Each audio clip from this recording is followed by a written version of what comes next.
तो पहली है आयोग, तो इसमें नेशनल ह्यूमन राइट कमीशन। तो पहला इसका गठन हुआ था 12 अक्टूबर 1993 में। आयोग था ये स्टैट्यूटरी है और इसके सदस्य की नियुक्ति करता है प्रेसिडेंट, ठीक है। तो ये स्टैट्यूटरी यानी सांविधिक है। इसमें सदस्य होते हैं, एक तो इसमें हेड होता है अध्यक्ष, ठीक है।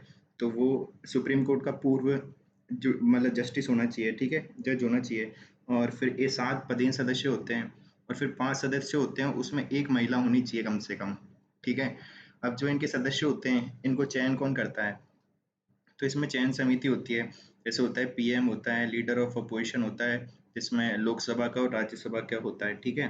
फिर लोकसभा है ना, लोकसभा का तो कौन होता है? चेयर मतलब स्पीकर हो गया एक तरीके से। और जो राज्यसभा है उसका डिप्टी चेयरमैन हो गया। और फिर एक गृह मंत्री होता है। तो कौन कौन हो गए? पीएम हो गया, लीडर ऑफ अपोजिशन हो गए, कौन कौन से? लोकसभा के, राज्यसभा के। फिर लोकसभा का कौन होता है? स्पीकर होता है, और राज्यसभा का डिप्टी चेयरमैन, और एक गृह मंत्री होता है, ठीक है। क्योंकि ह्यूमन राइट से रिलेटेड है तो गृह मंत्री को होना जरूरी है। फिर इसका टेन्योर होता है 370 और इसकी सैलरी कौन तय करता है? केंद्र सरकार, ठीक है। फिर इसका रिमूवल कौन करता है? तो प्रेसिडेंट करता है ना। सुप्रीम कोर्ट की जांच की होती है पहले तो। और वो क्यों कब होती है? सुप्रीम कोर्ट वो जांच कौन करता है? ठीक है। जांच कब होती है? जैसे इनकैपेसिटी हो, प्रूव मिस बिहेवियर हो, ये तो हो गया जब जांच के थ्रू हो, ठीक है। और अगर एक होता है जिसमें सीधा भी रिमूव कर देता है प्रेसिडेंट, वो तरीके हैं जिसमें अपराध हो, कोई लाभ का पद हो, या दिवालिया घोषित कर दिया हो, या मानसिक विकृति हो, तो ये होता है। अपना जो पहला एनएचआरसी का हेड था वो था रंगनाथ मिश्र, ठीक है। वर्तमान में है अरुण मिश्रा। फिर अगला है सीआईसी। तो सीआईसी का गठन हुआ था 12 अक्टूबर 2005 को। ये आयोग स्टैट्यूटरी है, ठीक है। और इसमें सदस्य की नियुक्ति प्रेसिडेंट करता है। संख्या कितनी होती है? 1+10 हो सकती है। चयन समिति में पीएम होता है, लीडर ऑफ अपोजिशन होता है, और कैबिनेट मिनिस्टर होता है एक। फिर इसमें टेन्योर कौन तय करता है? तो सीआईसी का केंद्र सरकार तय करती है, ठीक है। तो याद रखना है केंद्र सरकार तय करती है, और सैलरी भी केंद्र सरकार तय करती है। फिर इसमें रीअपॉइंटमेंट नहीं हो सकता इसमें। और एक चीज और मैं बताना भूल गया, एनएचआरसी था ना ह्यूमन राइट कमीशन वाला, उसमें है ना रीअपॉइंटमेंट हो सकता है, ठीक है। पर सीआईसी में नहीं हो सकता। फिर रिमूवल, ये रिमूवल इसमें प्रेसिडेंट करता है। एक तो जिसमें जांच होती है, ठीक है, जिसमें जांच होगी, तो जिसमें होती है वो आधार है इनकैपेसिटी हो या प्रूव मिस बिहेवियर हो। पर एक कुछ होते हैं जिनमें प्रेसिडेंट सीधा भी कर सकता है, वही पुराने जैसे अपराध, लाभ का पद, दिवालिया, मानसिक विकृति। और इसका फर्स्ट था वजाहत हबीबुल्लाह, ठीक है। और इसका लॉन्गेस्ट टेन्योर था। और इसका जो वर्तमान में है वो है यशवर्धन सिन्हा, ठीक है। फिर है सीबीसी। तो सीबीसी का गठन हुआ था 11 फरवरी 1964 को।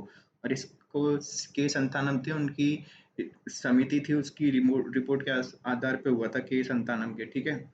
पर उस टाइम पे क्या है, बस कर दिया था इसको, कोई सांविधिक दर्जा नहीं दिया था स्टेटरी। पर इसको 2003 में स्टेटरी दर्जा दे दिया था। इसके सदस्यों की नियुक्ति कौन करता है? प्रेसिडेंट करता है, ठीक है, सीवीसी की। फिर इसमें सदस्य होते हैं 1+2, एक अध्यक्ष, 2 सदस्य। इसमें भी चयन समिति होती है, उसमें होता है पीएम, लीडर ऑफ अपोजिशन, और एक होता है होम मिनिस्टर। तो सीवीसी, ठीक है। तो विजिलेंस से रिलेटेड है तो होम मिनिस्टर रख दिया। फिर इसमें जो टेन्योर होता है वो 465 का होता है। और इसमें सैलरी तय करता है पार्लियामेंट, ठीक है। और इसमें रीअपॉइंटमेंट नहीं हो सकता। रिमूवल वही सुप्रीम कोर्ट की जांच होती है, अगर इनकैपेसिटी है, प्रूव मिस बिहेवियर है, ठीक है। और अगर एक सीधा तरीका भी होता है निकालने का, जिसमें होता है अपराध कर दे कोई, ये लाभ का पद ले ले, दिवालिया हो जाए, मानसिक विकृति हो जाए। इसके फर्स्ट थे एन श्रीनिवासन, ठीक है। और वर्तमान में है पीके श्रीवास्तव। फिर है अगला लोकपाल। तो लोकपाल में गठन हुआ था 16 जनवरी 2014 को। और ये सांविधिक आयोग है, एक स्टेट्यूटरी है। सदस्य की नियुक्ति प्रेसिडेंट करता है। संख्या होती है 1+8, 4 तो होते हैं इसमें न्यायिक, 4 होते हैं वंचित वर्ग से। फिर इसमें चयन समिति होती है ना, वो उसमें होते हैं PM, leader of opposition, Lok Sabha का स्पीकर, और एक होता है सीजीआई। तो लोकपाल में याद रखना है, एक तो लोकसभा का स्पीकर भी होता है और सीजीआई भी होता है। फिर टेन्योर होता है 570। तो इसका देखो कुछ अलग ही है 570। और इसमें मिनिमम एज भी होनी चाहिए 45 ईयर की, ठीक है। और इसकी सैलरी केंद्र पार्लियामेंट करता है, मतलब संसद करती है। और इसमें रीअपॉइंटमेंट नहीं हो सकता। और लोकपाल का भी चुनाव में भी नहीं भाग ले सकता, ठीक है। रिमूवल, रिमूवल इसमें वही सुप्रीम कोर्ट की जांच से तो इनकैपेसिटी प्रूव मिसबिहेवियर के थ्रू हो सकता है, और सीधे तरह करेगा अगर प्रेसिडेंट तो उसमें अपराध, लाभ का पद, दिवालिया, मानसिक विकृति हो। फर्स्ट था पिनाकी चंद्र घोष और अभी कौन है वो मेरे को याद नहीं है, ठीक है।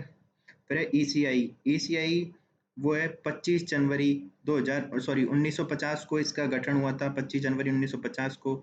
और आयोग ये क्या है, कॉन्स्टिट्यूशनल है, क्योंकि ये आर्टिकल 324 से 329 में दिया हुआ है। सदस्य की नियुक्ति प्रेसिडेंट करता है। संख्या 1+2 संख्या है, 1993 से ये हो गई है, ठीक है। और इसमें चयन 1993 से, हाँ। फिर चयन समिति, इसमें पीएम है, लीडर ऑफ अपोजिशन और कैबिनेट का मिनिस्टर है। टेन्योर था 665। कॉन्स्टिट्यूशनल ये मेंशन है, ठीक है। और कॉन्स्टिट्यूशन में मेंशन नहीं है, सॉरी, है ना। और जो इसका सैलरी है वो तय तय करता है कौन, पार्लियामेंट करता है। और इसकी सीएफआई है ना, उस पे भारित नहीं है, यानी कंसोलिडेटेड फंड ऑफ इंडिया है ना, उस पे भारित नहीं है इसकी, इसकी ईसीआई की। और ये सुप्रीम कोर्ट के जज के समान ही होती है इसकी, ठीक है वैसे तो। पर है रिमूवल, रिमूवल इसका कौन करता है, ईसीआई का तो जो सीईसी है, जो मतलब मेन है चीफ इलेक्शन कमिश्नर, उसका तो सुप्रीम कोर्ट के जज के समान होता है रिमूवल। पर जो और है सीईसी के अलावा, जो इलेक्शन कमीशन है, कमिश्नर है, उनका सीईसी की सिफारिश पे हो जाता है। इसके फर्स्ट थे सुकुमार सेन थे, और वर्तमान राजीव कुमार है शायद से। फिर अगला चलते हैं। तो इसी में एक है ना, फिर इसकी चयन समिति थी, उसमें क्या है ना, चेंज हो गया अभी। पहले अनूप बारनवाल केस हुआ था, उसमें सीजीआई मतलब पीएम, लीडर ऑफ अपोजिशन और सीजीआई था। पर आर्टिकल जो एक एक्ट आया था 2023 में, उसमें पीएम, लीडर ऑफ अपोजिशन और कैबिनेट मिनिस्टर को रख दिया, ठीक है। तो ये तो हो गए अपने ये 3-5 आयोग, NHRC, CIC, CBC, Lokpal, ECI. अब देखते हैं अपन यूपीएससी, एसपीएससी, जेपीएससी। तो यूपीएससी पहली बार तो 1886 में, यानी 1886 में लोक सेवा आयोग बना। फिर 1919 में एक्ट आया जिसमें ली कमीशन से यूपीएससी बना। फिर 1935 का एक्ट आया जिसमें यूपीएससी, एसपीएससी, जेपीएससी बना। इसके फर्स्ट अध्यक्ष थे रॉस बारकर, ठीक है। प्रथम स्वतंत्रता बाद अध्यक्ष थे वो थे एच के कृपलानी, ठीक है। और प्रथम महिला थी, वो थी आर एम मैथ्यू, ठीक है। और वर्तमान में कौन है इसका, मनोज सोनी करके हैं, ठीक है। मनोज सोनी नहीं है, वर्तमान में तो शायद से वो है एक सुधा, सुधा है, मैं भूल गया, ठीक है। प्रीति सुदन, सॉरी प्रीति सुदन है ना। फिर यूपीएससी, यूपीएससी का गठन प्रेसिडेंट करता है। ये कॉन्स्टिट्यूशनल है, सदस्यों की नियुक्ति भी प्रेसिडेंट करता है। कार्यकाल होता है 665, जो दिया गया आर्टिकल 316 में। इसकी योग्यता है कम से कम आधे सदस्यों को 10 वर्ष का प्रशासनिक अनुभव हो, ठीक है। कार्यों का निर्धारण संसद करती है, रिपोर्ट प्रेसिडेंट देता है। सस्पेंड भी, इसका जो सस्पेंड करते हैं वो प्रेसिडेंट करता है। रिमूवल प्रेसिडेंट करता है 317 से, केवल कदाचार के थ्रू, ठीक है। फिर रेजिग्नेशन देता है ये प्रेसिडेंट को। और है ना, जो सेवा शर्तें और सदस्य हैं उनकी संख्या भी प्रेसिडेंट ही तय करता है। फिर है स्टेट पब्लिक सर्विस कमीशन। तो इसका गठन गवर्नर करता है, ये भी कॉन्स्टिट्यूशनल बॉडी है। सदस्यों की नियुक्ति गवर्नर करता है। कार्यकाल होता है 662, और 41वें कॉन्स्टिट्यूशन अमेंडमेंट से हुआ है ये 662। फिर योग्यता है कम से कम आधे सदस्य को 10 वर्षों का प्रशासनिक अनुभव होना चाहिए। कार्यों का निर्धारण राज्य विधानमंडल करती है, ठीक है। रिपोर्ट ही गवर्नर को देता है। सस्पेंड भी गवर्नर करता है। रिमूवल प्रेसिडेंट करता है। रेजिग्नेशन ये गवर्नर को देते हैं। और सेवा शर्तें और सदस्यों की संख्या भी गवर्नर तय करता है। फिर जेपीएससी, तो संसद के एक्ट से तो गठन होता है, ये कॉन्स्टिट्यूशनल बॉडी नहीं है क्योंकि ये स्टेटरी एक्ट से बनती है। फिर सदस्यों की नियुक्ति प्रेसिडेंट करता है। कार्यकाल इसमें 662 होता है, ठीक है। और इसकी भी योग्यता वही, कम से कम आधे सदस्यों को 10 वर्ष का प्रशासनिक अनुभव हो। फिर कार्यों का निर्धारण इसमें संसद करती है, ठीक है। और ये रिपोर्ट देता है स्टेट गवर्नमेंट्स को, जो जो जिस जिस मतलब स्टेट्स के लिए ये गठन है, ठीक है। सस्पेंड इसमें प्रेसिडेंट करता है। रिमूवल भी प्रेसिडेंट करता है। और रिजिग्नेशन ये प्रेसिडेंट को देता है। सेवा शर्तें भी इसमें प्रेसिडेंट ही तय करता है। तो ये हो गई अपनी तीनों। फिर आगे देखते हैं। तो एक है प्लानिंग कमीशन, एक है नेशनल डेवलपमेंट काउंसिल, और एक है नीति आयोग। प्लानिंग यानी योजना आयोग। तो इसका गठन हुआ था 15 मार्च 1950 को। इसका कार्य था कि 5 ईयर प्लान था, उनको ये इम्प्लीमेंट करवाता था। और ये ग्रांट देता था, ठीक है, 5 ईयर प्लान के आधार पे। फिर इसको समाप्त कर दिया 13 अगस्त 2014 को। और इसकी जो संरचना है उसमें अध्यक्ष होता था पीएम। और ये ना तो कोई कॉन्स्टिट्यूशनल थी, ना कोई ये एग्जीक्यूटिव ऑर्डर से थी, गैर संवैधानिक और ऐसा कुछ भी नहीं था, ठीक है। नहीं, एक्स्ट्रा सॉरी, ये एक तो गैर संवैधानिक थी, ठीक है। संविधानेतर थी यानी एक्स्ट्रा कॉन्स्टिट्यूशनल, नॉर कॉन्स्टिट्यूशनल, और ये एग्जीक्यूटिव ऑर्डर से बनी थी योजना आयोग, ठीक है। तो ये कार्यपालिका आदेश से बनी थी सीधी। फिर नेशनल डेवलपमेंट काउंसिल, तो वो राष्ट्रीय विकास परिषद, इसका गठन हुआ था 6 अगस्त 1952 को, और ये भी ना तो कोई गैर संवैधानिक है, ना ही संविधानेतर है। ये कार्यपालिका के आदेश से बन गई यानी एग्जीक्यूटिव ऑर्डर से। इसका कार्य है 5 ईयर प्लान को इम्प्लीमेंट करना, और योजना का था 5 ईयर प्लान को बनाना। फिर समाप्त कब हुई है? ऑफिशियली समाप्त कभी नहीं हुई है नेशनल डेवलपमेंट काउंसिल, बस इनएक्टिव है। इसका अध्यक्ष होता है पीएम, सदस्य होते हैं सीएम, और योजना आयोग के सदस्य होते हैं, ठीक है। फिर नीति आयोग, नीति आयोग का गठन हुआ था 1 जनवरी 2015 को, और ये इसमें भी ये कार्यपालिका आदेश से बनी थी। ये एक थिंक टैंक है, ये शोध शाखा है एक तरीके से, और ये बहुत सारी इंडेक्स निकालती है। फिर इसके अध्यक्ष होते हैं पीएम, उपाध्यक्ष होता है पीएम द्वारा नामित होता है कोई व्यक्ति, ठीक है। और फिर है आगे इसमें सीईओ देखें, तो इसमें सीईओ होता है जो सचिव समान का दर्जा होता है उसका, ठीक है। और जो उपाध्यक्ष होता है उसका दर्जा होता है कैबिनेट मिनिस्टर के समान का, ठीक है। तो अब आगे देखें तो इसमें राज्यों के मुखिया होते हैं, ठीक है। इसकी एक कार्यकाली परिषद होती है, ठीक है। एग्जीक्यूटिव काउंसिल होती है उसमें, ठीक है। और उसमें अंशकालिक और पूर्णकालिक सदस्य भी होते हैं कुछ। तो ये हो गए इसमें।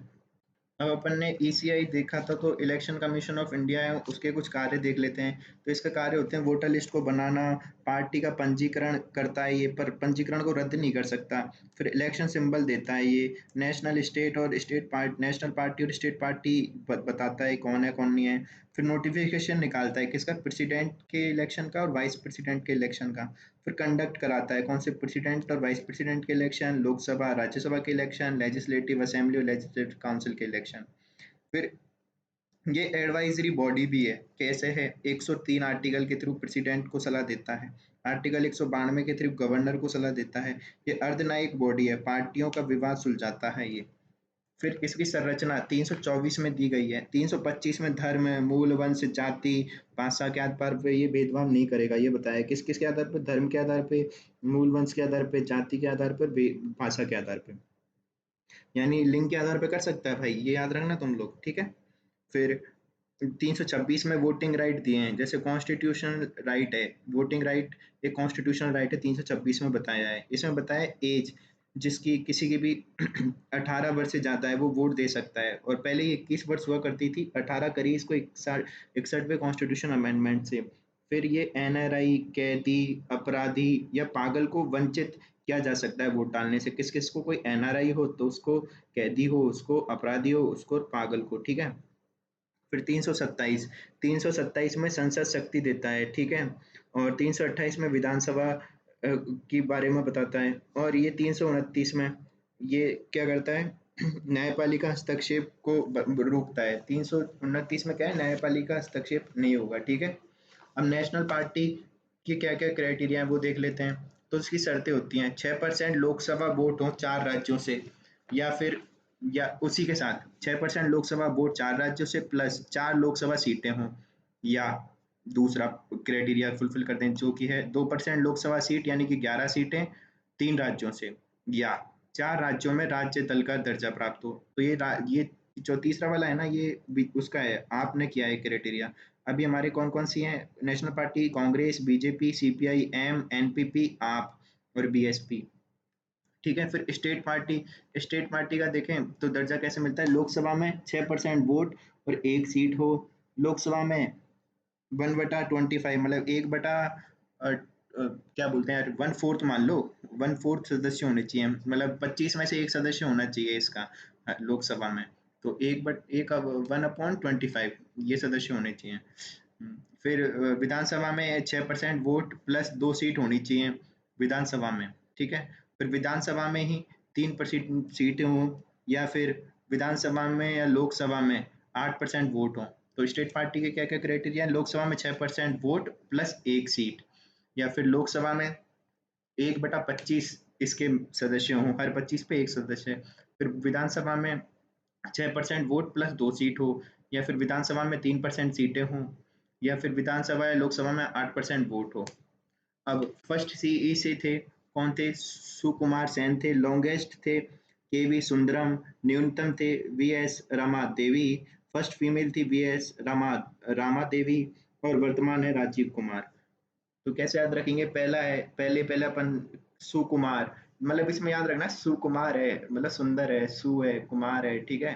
फिर लॉन्गेस्ट में भी के वी सुंदरम, जो सुंदर होता है उसी को अपन ज्यादा दिन तक रखते हैं, है ना, अपना दोस्त ऐसे मान के चलो। तो के वी सुंदरम। और न्यूनतम सबसे एक लेडी है उनका, जो फर्स्ट लेडी थी उन्हीं का ही न्यूनतम है, वो है वी एस रामा देवी, ठीक है। अब अगला आता है लोकपाल। लोकपाल के बारे में देख लेते हैं। तो 1809 में स्वीडन में पहली बार लोकपाल आया, 1963 में राजस्थान में एआरसी में हरिश्चंद्र माथुर आयोग बना था, ठीक है। और फिर 1966 में फर्स्ट एआरसी जो मोरारजी देसाई थे उन्होंने भी इसकी बात की थी। 1970 में उड़ीसा गवर्नमेंट लेके आ गई थी। 1971 में महाराष्ट्र, और 3 फरवरी 1973 को राजस्थान लेके आ गया था, राजस्थान तीसरा था। सेकंड एआरसी 2007 को आई, उसने भी इसकी बात करी। फिर 2012 में अन्ना हजारे मूवमेंट हुआ, उसने भी इसकी बात करी, इंडिया अगेंस्ट करप्शन में। दिसंबर 2013 में एक्ट आया, और उसमें 16 जनवरी 2014 को ही प्रभावी हो गया। और इसका जो पहला वो था, वो पिनाकी चंद्र घोष था 2019 में, और इसके वर्तमान अध्यक्ष हैं अजय माणिक राव, ठीक है। इसका क्षेत्राधिकार क्या है, तो प्रशासनिक अधिकारी तो ए बी सी डी श्रेणी के सारे हो सकते हैं, ठीक है। फिर मंत्री हो सकते हैं इसमें, ठीक है। पीएम हो सकता है, पर पीएम कौन हो सकता, पीएम के लिए जैसे विदेशी मामले हैं, और अंतर्राष्ट्रीय मामले हैं, रक्षा के मामले हैं, और अंतरिक्ष मामले हैं, परमाणु ऊर्जा के मामले हैं। इन विषय पर ये कोई कुछ नहीं कर सकता। और पीएम के खिलाफ अगर इसको कुछ करना भी है इनके अलावा मामलों में, तो उसमें 2/3 सदस्य मतलब सहमत हो तो ही ये होगा, ठीक है। अब 2/3 कौन से, जो इसमें सदस्य होते हैं 9 होते हैं ना, तो उसके 2/3 यानी 6 सदस्य। फिर सांसद उन पे भी कर सकता है, सांसद कौन से, जो पूर्व में रह चुके हैं उन पे भी कर सकता है, वर्तमान में उन पे भी कर सकता है कार्रवाई, ठीक है। अब इसकी शक्तियां क्या हैं, तो ये प्रॉपर्टी जब्त कर सकता है, ये इन्वेस्टिगेशन कर सकता है, सीबीआई और सीबीसी ऑफिसर को ये क्या करता है, ट्रेनिंग देता है। और फिर है ना, सॉरी, सीबीआई और सीबीसी ऑफिसर का ट्रांसफर कर सकता है। फिर अनाम शिकायत ये नहीं लेता, ठीक है, सबसे बड़ी बात। स्वतः ये संज्ञान नहीं लेगा, ठीक है, और झूठी शिकायत पर कार्रवाई कर सकता है। तो याद रखना, अनाम शिकायत नहीं लेगा पहली बात, तो स्वतः संज्ञान नहीं लेगा, यही क्वेश्चन बनेगा अगर बनेगा तो इस पे। और झूठी शिकायत पर कार्रवाई कर लेगा, ठीक है। तो ये अपना कौन, लोकपाल। फिर सीआईसी की अगर हिस्ट्री देखें, तो आरटीआई सबसे पहले 1766 में स्वीडन में आया। फिर किसान मजदूर संघ था ये, ठीक है। तो ये अरुणा रॉय और इनके कारण ये इसकी मांग बढ़ी। फिर 2005 से पूर्व में कौन कौन से राज्य में था, तो 7 राज्यों में था ये, ठीक है, 7 राज्य और यूटी में था ये। और राजस्थान में 2000 में बना लिया था। फिर 2010 में दिल्ली हाई कोर्ट ने सीजीआई ऑफिस को भी आरटीआई के एम्बिट में बताया था। फिर 2019 में सुप्रीम कोर्ट अपहेल्ड कर दिया था इस डिसीजन को। और 2019 में आरटीआई अमेंडमेंट एक्ट आ गया था, ठीक है। तो अपन को इतना याद रखना है। फिर एनएचआरसी की अगर अपन को कुछ शक्तियां देखनी है तो देख लेते हैं। सिविल कोर्ट की शक्तियां प्राप्त हैं, समन कर सकता है, सलाहकारी निकाय है, जेलों का निरीक्षण कर सकता है, पर जुर्माना नहीं लगा सकता, मुआवजा नहीं दिलवा सकता, और 1 वर्ष से पुराने मामलों में भी ये कार्रवाई नहीं कर सकता। अब कैग आ गया, कैग को देख लेते हैं। तो कैग है 1858 में, एडवर्ड ड्रम थे ये, ठीक है। तो ये पहले कैग थे, और ब्रिटिश क्राउन के टाइम का है, के प्रसाद प्रियंत थे ये, ठीक है। तो ब्रिटिश क्राउन था, उनके प्रसाद प्रियंत थे। फिर 1806 में, सॉरी, 1896 में कैग बना, ठीक है। 1935 में अपॉइंट किया ब्रिटिश क्राउन ने केंद्र के लिए और राज्य के लिए, केंद्र के लिए कैग और राज्य के लिए एजी, ठीक है। फिर 1950 में 148 से 151 वाले आर्टिकल में कैग दिया गया, ठीक है। कैग बराबर होता है एक सुप्रीम कोर्ट के न्यायाधीश के, और इसमें अपॉइंट करता है प्रेसिडेंट, शपथ दिलाता है प्रेसिडेंट। शपथ किसके अनुसार, तीसरी अनुसूची के अनुसार। कार्यकाल होता है इसका 665, सुप्रीम कोर्ट में भी 65 वर्ष होता है, ठीक है। फिर याद रखना है, ये रिजाइन देगा प्रेसिडेंट को, रिमूवल भी प्रेसिडेंट करेगा, कैसे, सुप्रीम कोर्ट के न्यायाधीश के समान। वेतन होते हैं सुप्रीम कोर्ट के न्यायाधीश के समान। संचित निधि पर भारित होते हैं, जो कि सेकंड शेड्यूल में होते हैं, ठीक है। इसके ये, और ये रीअपॉइंटमेंट नहीं हो सकता कैग का,